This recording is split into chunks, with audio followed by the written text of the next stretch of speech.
Some people might be afraid of taking high dosages of melatonin because they fear they might get addicted. In fact, melatonin is being produced by the pineal gland and considered as being a hormone. Let's dive a bit deeper into this. Firstly, quite some researchers on melatonin do not want to call it a hormone too much at all. They say it is more like a powerful free radical scavenger. In fact, it boosts all other hormones and glands to healthy levels, which is very unusual for any hormone to do. Dr. Edinger says on this topic, melatonin has nothing in common with a sleeping tablet you might take. That one makes you addicted. Melatonin does not make you addicted at all, even when taken in high dosages. Once you stop, you just go on without it. A simple Google search reveals that there is no known addiction of melatonin observed.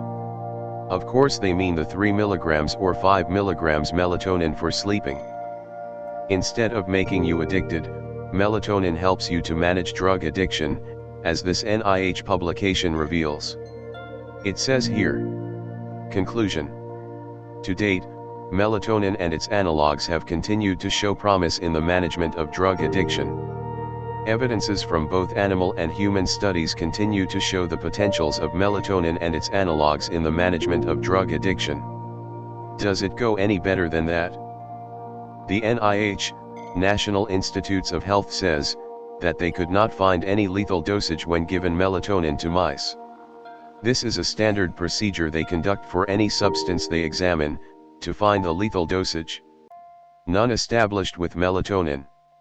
They stopped at a dosage of 800 mg per 1 kg of body weight, and the mice behaved very well, see our NIH video. But we know from testosterone, for example, that when bodybuilders take it by injection, that the own production of testosterone diminishes fast. As if the body would say, there is enough testosterone in the system, we do not need to produce more. Not so with melatonin, even when taken in high dosages. Why is that, you might ask yourself? Well, in the medical literature we distinguish between having a negative feedback loop or having none, and melatonin does not have a negative feedback loop. This means, in other words, if you take it, even in the long term your body will not shut down its production. Your pineal gland will produce the same as it would without you are taking it. And once you stop taking it, there will be no addiction and the production of your pineal gland will be still the same as if it would be if you never took it. Let's have a listen to what Dr. Lieurance says on this topic. What's really surprising. This is the deal. Melatonin doesn't have a negative feedback loop, okay, like most hormones. You can take loads and loads of melatonin for a long period of time, stop taking it, and guess what? Your normal production keeps going. So there's not the negative feedback loop like there are with a lot of hormones, like testosterone and estrogen and progesterone and things like that. So you don't need to worry about that with melatonin. You can take massive doses. In fact, they even looked at dosing in animal models and stopped the studies when they got as high as what would be comparable to a 115-pound person taking 150,000 milligrams. So you don't need to worry about taking these huge doses either. So hospitals are using huge doses. Maybe you should think about it too.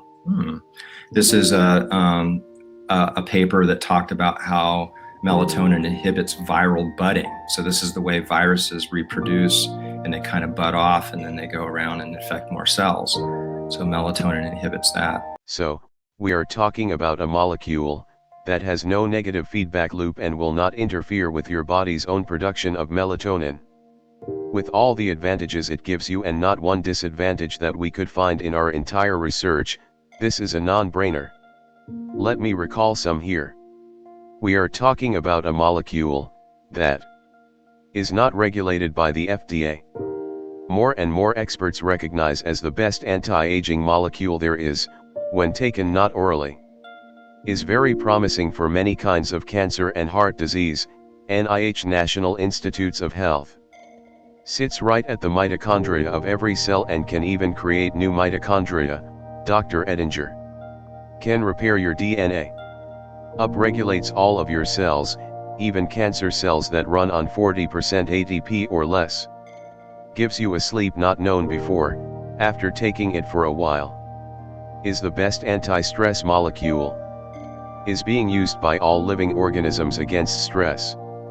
Makes you slim without starvation or exercise, due to insulin production and a higher energy consumption of all your cells.